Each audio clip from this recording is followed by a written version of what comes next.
Hi everyone, welcome back to our How to Start and Build a Successful NGO series. Today, we'll explore developing bylaws, registering your NGO, and managing it successfully. Let's dive in. Heading 1.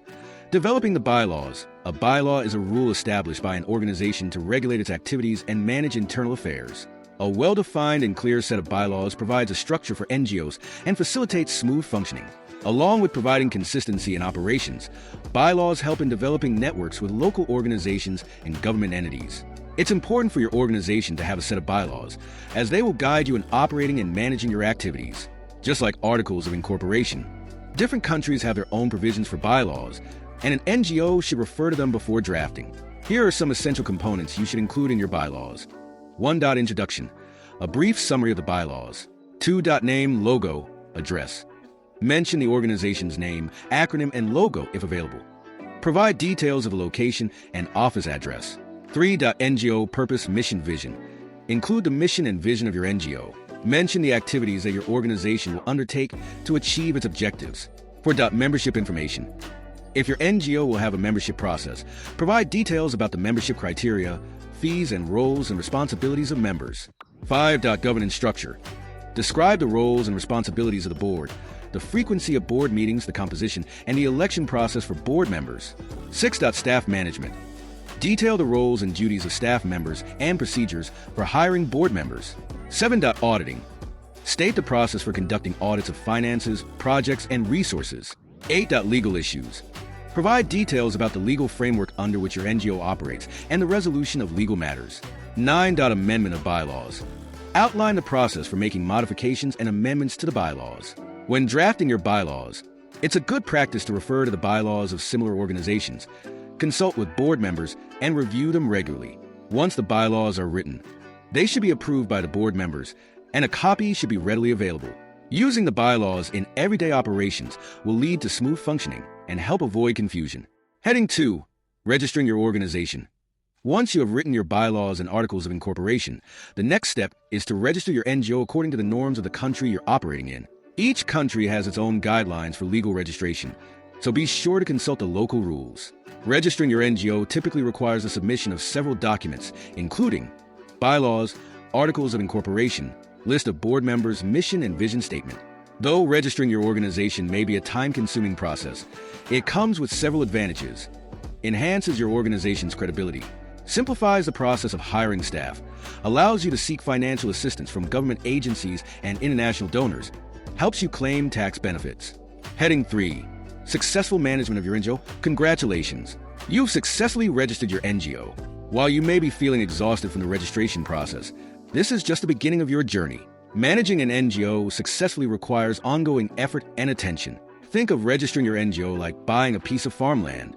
The field will remain barren unless you plow, sow seeds, water the crops, and provide the necessary nutrients.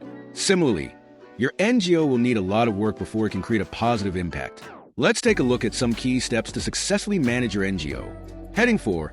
Initial board meeting. Once your NGO is registered, the first meeting with the board members should be held. During this meeting, the board formally adopts the bylaws and discusses crucial aspects of the NGO's operations, including setting up the office, acquiring office supplies, hiring staff, project development, communication strategy, policy development. Heading 5. Policy matters. Policies are essential documents that guide NGO staff in carrying out routine tasks. Drafting policies can be time-consuming, but they offer numerous benefits, such as internal control, effective office management, and increased transparency and accountability. So, what is a policy? A policy is a deliberate system of principles to guide decisions and achieve rational outcomes. Policies are typically adopted by the board or senior governing bodies, while procedures are developed by senior executives. Let's take a look at some important policies every NGO should have. Key policies for your NGO. Here are 3 key policies that should be developed in the early stages of your NGO. 1. Finance and accounting policy. This policy covers the procedures and systems your NGO adopts for managing finances.